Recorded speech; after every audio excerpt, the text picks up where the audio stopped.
예전에는 애견 뭐 호텔이나 이런 게 없었는데 요즘은 애견 호텔이나 이런 것도 생기고 이제 놀러 가더라도 애견을 맡길 수 있는 곳이 딱 정확하게 생기고 이러다 보니까 이전보다는 애견에 대한 그 인식이 조금 더 올라갔다는 생각은 들어요. 강아지랑 동반 식당이든 뭐 카페도 그렇고 들어갈 수 있는 곳이 많이 없죠. 그 동물병원 혜택을 줌으로써 조금 더 나아질 수 있을 거라고 생각합니다. 안녕하십니까. 시사투데이 울산 이지아입니다. 반려동물 친화 관광도시 울산.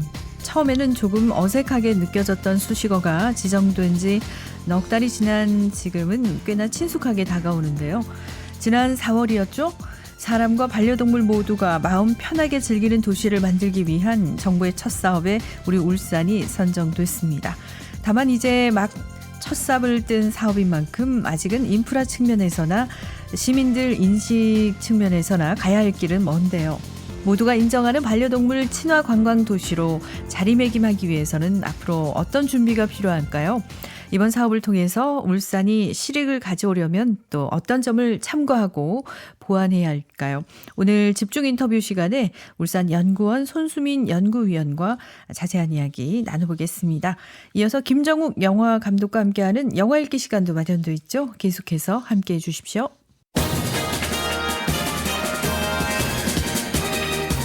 울산의 정치 이슈와 정책 현안들을 살펴보는 시간입니다. 정가 소식. 오늘은 울산 남구의회 부의장인 더불어민주당 박인서 의원과 함께합니다. 전화 연결돼 있습니다. 의원님 안녕하십니까? 네, 안녕하십니까. 반갑습니다. 네, 반갑습니다. 이 코로나19 이후로 폭발적으로 늘어난 일회용품 사용이 엔데믹 시대인 최근까지도 이어지고 있습니다. 오늘은 이 내용 집중적으로 이야기 나눠볼까 한데요. 의원님, 우리나라의 일회용품 사용 문제 얼마나 심각한가요? 네, 환경부 자료를 보면 일회용품 배출량이 우리 국민 1인당 하루에 37g이나 된다고 합니다. 네. 1년으로 환산을 하면 약 70만 톤이나 되는 정말 어마어마한 양이거든요. 네. 특히 코로나19 팬데믹을 거치면서 가정에서 이제 배달을 많이 시켜 먹다 보니까 일회용품 사용이 폭발적으로 늘어나고 있는 추세입니다. 네. 예를 들면 일회용 숟가락 같은 경우에는 2019년에 5,000톤에서 2021년에는 약 7,200톤, 일회용 컵은 2019년에 약 7억 7천만 개에서 2021년에 약 10억 2천만 개로 사용량이 급격히 증가를 했고요. 네. 한 번 쓰고 버리는 제품을 생산하고 폐기하기 위해서 불필요한 자원 낭비와 폐기물 처리 비용이라는 사회적 비용이 발생하는 것도 정말 큰 문제입니다. 네, 이래도 되나 싶을 만큼 아주 너무 많은 양들이 쏟아지고 있네요. 많이들 놓치고 있는 장소가 아닐까 싶은데요. 일회용품 사용을 많이 하는 곳 하면 장례식장을 또 빼놓을 수 없죠. 최근에 지역 사회에서도 이 장례식장 일회용품 사용 문제를 조명하고 나서기도 하고요. 네, 맞습니다. 장례식장은 조문객들이 빈번히 오고 가는 곳이다 보니 일회용품을 많이 사용하는 장소 중 하나인데요. 네. 최근 경남 창원시는 우리 대형 장례식장 5곳과 협약을 맺고 일회용품 사용을 줄이고 다회용기 사용을 확대하기 위해서 다회용기 공공 세척장 지원에 나섰고요. 김해시도 세척실 설치 및 이제 다회용기 이제 공급 사업 등 일회용품 사용을 줄이기 위해서 다양한 사업을 하고 있고, 지난해에는 공원묘원의 플라스틱 조화를 금지하는 시책을 추진해 눈길을 끌기도 했습니다. 네. 우리 울산시도 올해부터 청산에 일회용컵 반입 금지 캠페인을 벌이는가 하면 울산과학기술원과 공동으로 다회용 순환컵 서비스 모델 개발에 나서면서 다회용기 사용 문화 정착에 적극적으로 나서고 있습니다. 네, 사실 일회용품 사용을 줄이려는 시도는 이전부터 있어 왔잖아요. 네. 울산은 이미 지난해부터 최초의 다회용 공유컵인 도돌이컵 제도를 시행하고 있는데 근데 아직도 못 들어봤다 이런 시민들도 계시거든요. 실효성이 네. 있는지 의문이다 이런 반응도 많은데요. 어떤 점이 좀 문제라고 보시나요? 예, 맞습니다. 도돌이컵 제도는 제휴 카페에서 3,000원의 보증금을 내고 다회용기의 테이크아웃으로 음료를 구매한 후에 용기를 반납을 하면 보증금을 돌려받는 제도인데요. 가장 큰 문제는 이 카페의 숫자가 많지 않은 점이라는 겁니다. 그렇다 보니까 이제 도돌이컵을 반납하기 위해서 카페를 찾으러 다녀야 하는 이런 문제점이 생기고. 제휴 카페가 없나 봐요, 잘. 예, 많이 없습니다. 그런 불편함 때문에 이제 제도 확산에 어려움이 있는 것 같습니다. 네. 그래서 제휴 카페에 대한 확실한 인센티브를 제공해서 좀 더 많은 카페들이 동참할 수 있도록 해야 하고 제도에 대한 홍보도 좀 더 적극적으로 할 필요가 있다고 봅니다. 네. 이 일회용품 문제를 해결하기 위해서는 지자체가 선택하는 방안은 크게 두 갈래가 아닐까 싶어요. 하나는 일회용품을 사용하는 경우 규제를 강화하는 거고, 다른 하나는 반대로 말씀하신 것처럼 다회용품을 이용하는 분들에게 혜택을 주는 건데, 의원님이 생각하시기에 어느 쪽이 더 실효성이 있다고 보시나요? 네. 규제나 뭐 혜택이냐 뭐 이런 이론적인 관점보다는 정책의 효율성과 지속 가능성을 놓고 정책 효과를 모니터링하면서 균형점을 찾아가야 한다고 생각을 하거든요. 네. 뭐 세상 일이라는 게 항상 예측한 대로만 흘러가는 게 아니라서 예상치 못한 문제가 발생할 수도 항상 있고요. 변수도 있죠. 예. 그렇죠. 예를 들어서 일회용품을 금지시키게 되면 배달 음식 같은 경우에는 다회용기에 담아야 하는데 이건 또 수거하고 세척하는 데 드는 비용이 발생을 하고 그렇군요. 네, 그게 또 소비자에게 전가될 가능성이 또 큽니다. 그래서 또 반면에 또 다회용기 이용의 혜택을 제공할 경우에는 제도 설계가 충분하지 않거나 홍보가 덜 돼서 이용자들이 느끼기에는 충분한 또 매력이 없어요. 그렇다면 제도는 사람들에게 외면당하고 유명무실해지겠죠. 그렇겠군요. 요즘은 지자체는 물론이고 민간 환경단체나 기업 차원에서도 이 다회용기 사용을 활성화하기 위한 정말 톡톡 튀는 아이디어들을 많이 만들어내고 있잖아요. 의원님께서 네네. 평소에 눈여겨보고 계신 그런 멋진 네네. 아이디어, 방안들이 있다면 소개 좀 해주세요. 예, 먼저 지자체 사례를 들어보면 저 충남 천안시 같은 경우에는 청산에 다회용품 무인 반납기를 설치를 해서 사용한 컵을 수거하고 지역 자활센터에서 컵 공급이라든가 세척을 대항하고 있는데요. 네. 이 다회용기 사용 촉진에도 도움이 되고 지역 자활센터에 일감도 제공할 수 있는 좋은 사례라고 생각을 합니다. 네. 민간 차원에서는 요즘 1인 가구가 증가하는 이제 이런 추세다 그런 보니까 추세죠. 예. 네, 음식 배달은 물론이고 전기 배송을 시켜서 먹는 가구도 많이 늘고 있는데요. 네. 다회용기를 사용해서 음식 배달이나 도시락 구독 서비스를 제공하는 기업이 있더라고요. 예, 1인 가구 수는 당분간 증가할 것으로 보이기 때문에 시장성도 충분해 보이고 다회용기 활성화라는 사회적 가치를 창출해 나간다는 점에서 아마 주목해볼 만한 이런 사례인 것 같습니다. 그렇군요. 이렇게 네. 좋은 제도 아이디어들이 있습니다만 잘 정착할 수 있을지는 결국 시민들의 참여 의지가 아닐까 싶은데요. 네. 끝으로 오늘 이야기 마무리하면서 못다한 말씀이 있다면 좀 덧붙여 주시죠. 네. 앞서 일회용품 발생량 말씀드렸습니다만 저도 이렇게 사실 구체적인 수치를 보고 놀랐습니다. 저도 놀랐습니다. 네. 좀 더 경각심을 가지고 이 문제를 정말 진지하게 논의해야겠구나 다시 한번 생각을 했고요. 네. 뭐 규제냐 뭐 혜택이냐 이런 말씀 드렸습니다만 결국 중요한 건 우리 시민들의 자발적인 참여라고 봅니다. 그러기 위해서는 우리 참여를 유도할 수 있도록 제도가 세심히 설계되어야지만 이런 거창한 것보다는 나와 우리 가족의 건강과 환경권을 위해서 내가 할 수 있는 우리 작은 실천, 다회용기 사용부터 시작하면 어떨까 그런 생각을 해봅니다. 네, 일회용품 줄이기 위해서 역시 텀블러 꼭 갖고 다녀야겠다 생각을 다시 해보게 됩니다. 오늘은 울산 지역 일회용품 사용을 줄이고 다회용기 사용을 활성화하기 위한 다양한 방안들 짚어봤습니다. 정가 소식 지금까지 울산 남구의회 부의장인 더불어민주당 박인서 의원과 함께했습니다. 오늘 말씀 감사합니다. 감사합니다.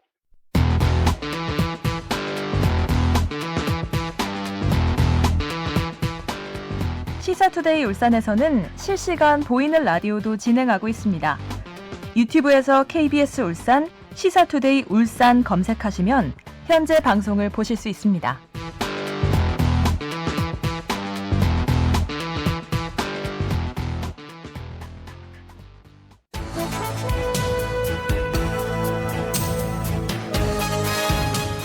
울산의 이슈와 인물의 한 걸음 더 깊게 다가서는 시간입니다. 집중 인터뷰. 지난 4월 울산이 전국 최초로 반려동물 친화 관광도시로 선정이 됐죠. 진정한 반려동물 친화 도시로 자리 잡기 위해서 울산은 앞으로 어떤 점들에 집중해야 할까요? 자세한 이야기 울산연구원 손수민 연구위원과 나눠보겠습니다. 전화 연결되어 있습니다. 박사님 안녕하십니까? 네, 반갑습니다. 네. 문수입니다. 예, 반갑습니다. 반려동물 친화 정책 이런 말 사실 평소에 많이 접할 수 있는데요. 근데 울산은 그냥 반려동물 친화 도시가 아니라 반려동물 친화 관광 도시예요. 여기에 어떤 의미가 담겨 있나요? 네.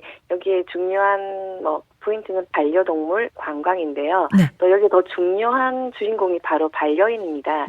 그러므로 이제 반려인이 반려동물과 함께 숙박, 관광 체험, 즉 음식이나 쇼핑 등 관광 활동을 자유롭게 할 수 있는 도시로 반려동물 동반 여행을 통해서 지역 경제를 활성화하기 올해 최초로 추진하는 사업입니다. 네. 네. 국내 이제 반려동물 양육 가구를 한번 살펴보면요. 전체 가구의 25%를 차지하고 또 한국관광공사 조사에 따르면 반려인 중에 74.4%가 향후 반려견과 동반여행에 의향이 있다고 합니다. 그래서 앞으로 반려동물 동반 여행 자체가 수요가 급증할 텐데요. 이런 향후 관광 트렌드를 반영하고 지역 관광을 대응할 수 있는 사업으로 반려동물 친화 관광 도시는 반려인과 반려동물이 함께 여행하기 더욱 편한 도시로 성장할 수 있는 좋은 스타트가 될 거라고 생각합니다. 네. 지난 4월에 선정 결과가 발표되고 이제 넉 달째인데 사업 추진 계획과 상황을 살펴보면 어떻습니까? 네, 이미 4월에 공모 사업을 선정해서 5월, 6월에 사업 계획 전반에 대한 컨설팅을 실시했는데요. 네. 이 사업은 울산시와 울산문화관광재단에서 컨설팅을 기반으로 계획을 조정하고 있고, 이제 다음 달이죠. 9월에 국비교부 시점에 따라서 하반기 본격적인 사업을 시행합니다. 그리고 주요 추진 사항들을 살펴보면 반려동물 동반 여행 상품으로 고래바다 여행선과 수상 스포츠를 반려동물과 동반할 수 있도록 개발 중에 있고요.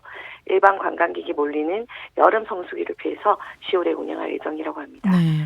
또한 11월 말에는 펫 페스티벌 개최를 통해서 반려동물과 관련한 다양한 강연과 이벤트를 진행하고 또 시민 아카데미를 개설해서 반려인과 비반려인이 함께 공존할 수 있도록 에티켓 교육을 실시할 예정입니다. 네. 이러한 사업을 통해서 반려동물과 함께 타지를 여행한다는 것 자체가 큰 결심이 필요한 만큼 사업 추진 전 충분한 대비와 환경 조성을 울산시와 울산문화관광재단에서 꼼꼼히 준비하고 있습니다. 그렇군요. 이 반려동물 친화 관광 도시가 지정된 이후에 시민들 사이에서는 우리 울산이 좀 반려동물과 어떤 연관이 있나 좀 의외다 이런 반응도 있었잖아요. 네네.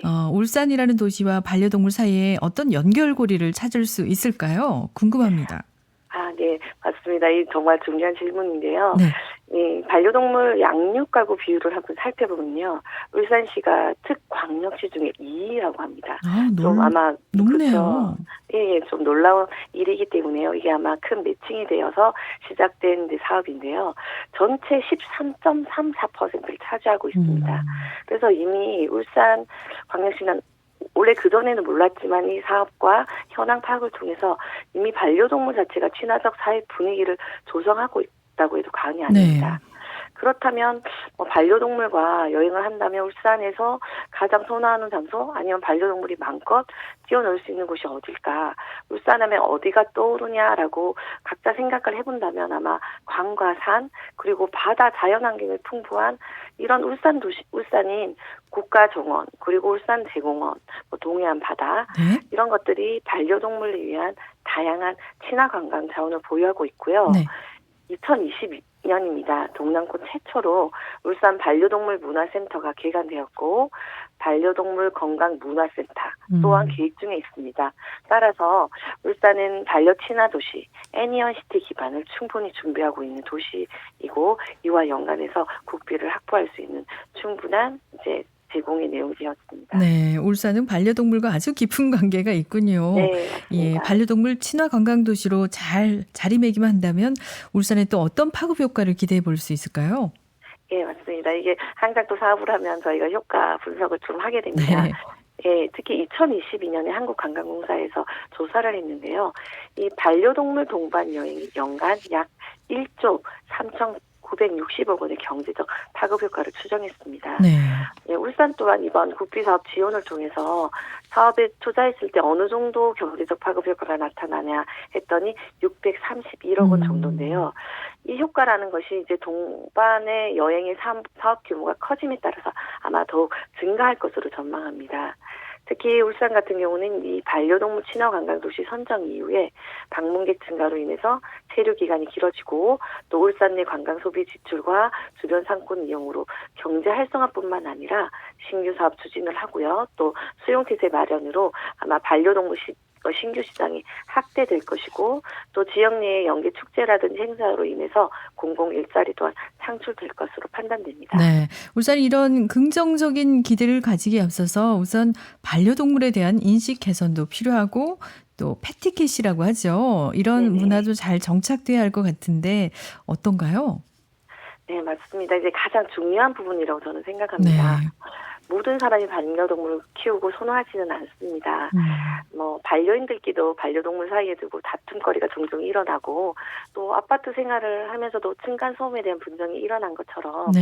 반려동물도 아마 그런 대비가 필요할 맞습니다. 거라고 저는 생각합니다. 그래서 저도 공원에서 늘 좀 보곤 하는데요.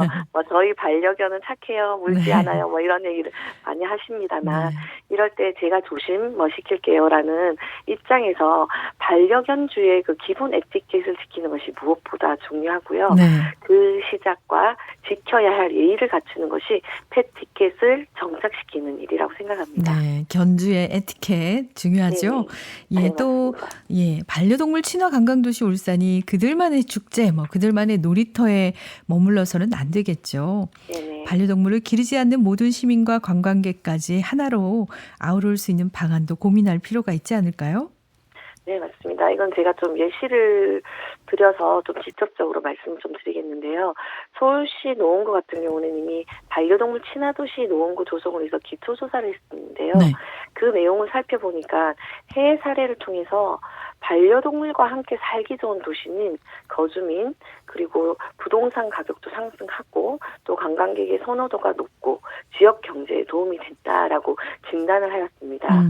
또 주변 사례를 살펴보면 주민 기피 시설인 하수종말 처리장 상부를 복개해서 유휴 공간인 반려동물 테마파크로 재탄생시킨 오산 반려동물 테마파크가 있습니다. 여기는 2014년에 환경부 국비 지원을 받아서 추가 부지 매입에 대한 부담을 아무래도 덜었고요. 그렇기 때문에 비반려인에 대한 반대 여론도 극복한 사례가 있습니다. 네. 이렇듯 반려동물을 위해서 정책하고 사업이지만 시민에게는 또 살고 싶고 또 관광객에게는 다시 오고 싶은 도시가 되는 것은 서로 함께하니 더 좋은 친화 관광 도시의 해피엔딩이 아닐까 저는 생각합니다. 네. 낡은 인식과 편견을 깨고 이제는 사람과 동물 모두가 행복한 사회가 되기를 바라고요. 그 첫 싹을 우리 울산이 잘 틔웠으면 하는 소망도 가져봅니다. 집중 인터뷰, 오늘은 반려동물 친화 관광도시로 지정된 울산이 앞으로 나아가야 할 방향성 짚어보는 시간 가졌습니다. 울산 연구원 손수민 연구위원과 함께했습니다. 좋은 말씀 감사합니다. 네, 감사합니다.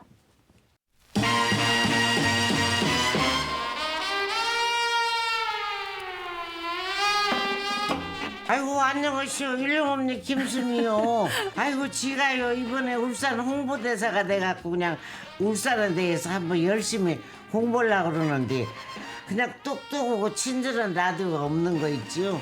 시사투데이 울산 그냥 우리 일용이랑 복귀를 보고도 꼭 챙겨 들으라고 해갔어요. 시사투데이 울산 함께하고 계십니다. 울산의 현안을 한편의 영화와 연결해서 풀어보는 시간이죠. 영화일기 김정욱 영화감독과 함께합니다. 전화 연결돼 있습니다. 감독님 안녕하십니까? 네, 안녕하셨습니까? 네, 오늘은 울산 상권에 활기를 더해줄 전통시장 소식이네요. 네, 울산 상공회의소 울산지식센터와 신정 평화시장 특성화 첫걸음시장 육성사업단이 지난달 28일이죠. 2023년 전통시장 공동브랜드 개발 지원 협약을 체결했다는 소식을 전해드립니다. 네.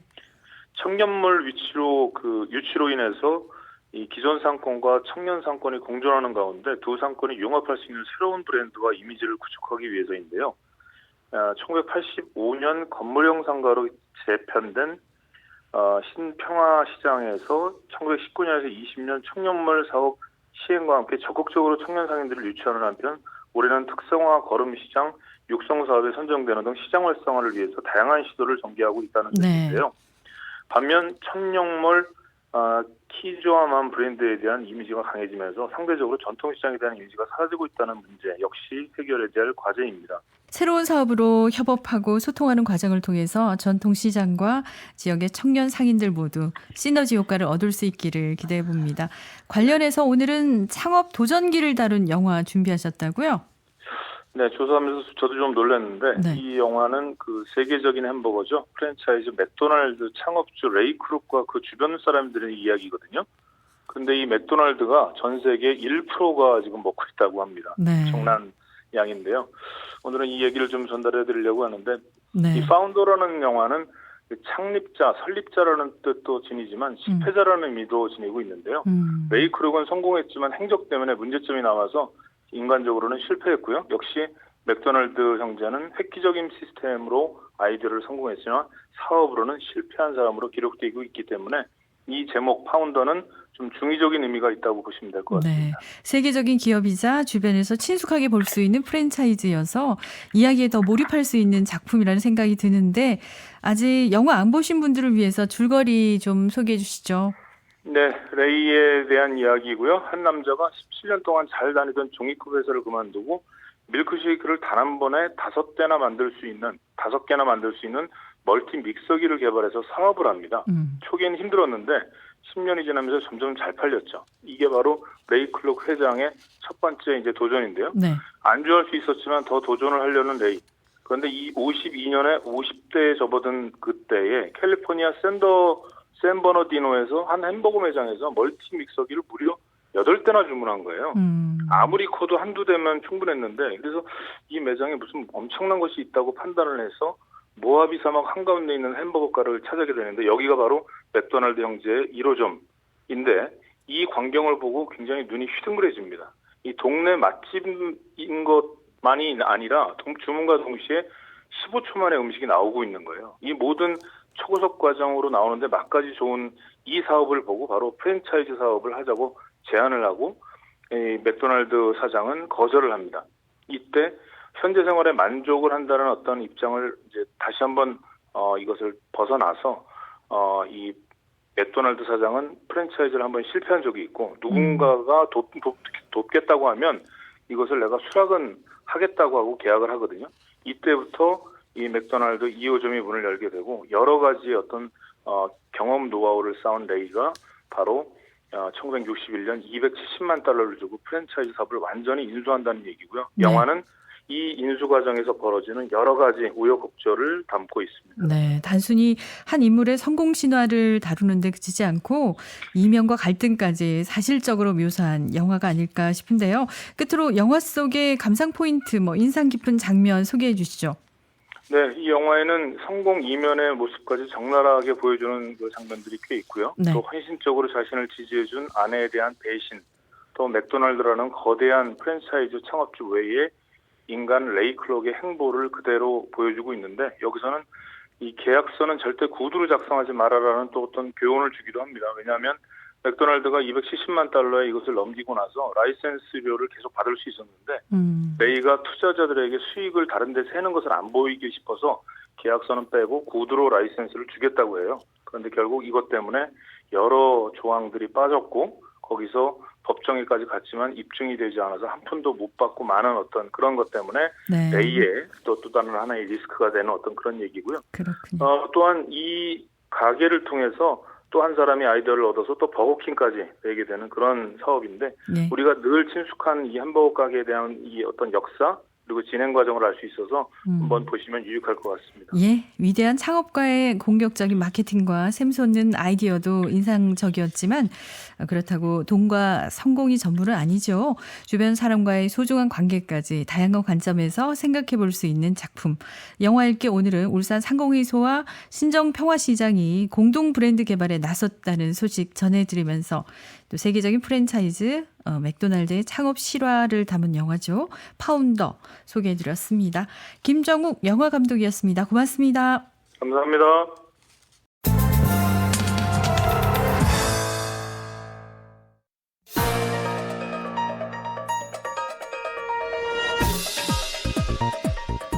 오늘의 브리핑입니다. 지난달 울산에서 발생한 독극물 사건으로 전국이 소란스러웠던 일 기억하실 겁니다. 울산의 한 장애인 복지시설 관계자 3명이 해외에서 배달된 우편물을 개봉했다가 호흡 곤란과 팔저림 증상 등을 호소해서 병원으로 이송됐습니다. 독극물이 의심된다면서 경찰이 수사에 착수하자 전국이 그야말로 난리가 났는데요. 그날 이후 전국적으로 해외발 수상한 우편물을 받았다는 신고가 3,600여 건이 넘었습니다. 그런데 독극물 의심 우편물 사건과 관련해서 국방과학연구원이 해당 우편물에 대한 화학 생물학 분석을 한 결과 위험물질이 없다는 결론이 나왔습니다. 이어서 국립과학수사연구원도 우편물과 피해자들의 혈액을 조사해 보니 독성이나 마약 성분이 검출되지 않았다고 밝혔는데요. 이에 따라서 경찰은 이번 사건이 온라인 쇼핑몰의 판매 실적을 부풀리기 위한 이른바 브러싱 스캠이라고 판단하고 테러 연관성 조사는 마무리했습니다. 참으로 황당한 일이죠. 의심스러운 국제 우편물을 풀어보자마자 호흡이 곤란해지고 손발이 저린 증상을 호소한 피해자들이 셋이나 발생했는데 독극물은 전혀 발견되지 않았다고 하니까 말입니다. 마음이 병을 가져온다고 하더니 낯선 국제 우편물이 풍기는 왠지 모를 공포감이 사람들에게 이런 신체적 반응을 유발한 걸까요? 지금으로서는 알다가도 모를 일입니다. 행정당국의 보다 명쾌한 조사 결과가 나오기를 기대합니다. 이상 오늘의 브리핑이었습니다.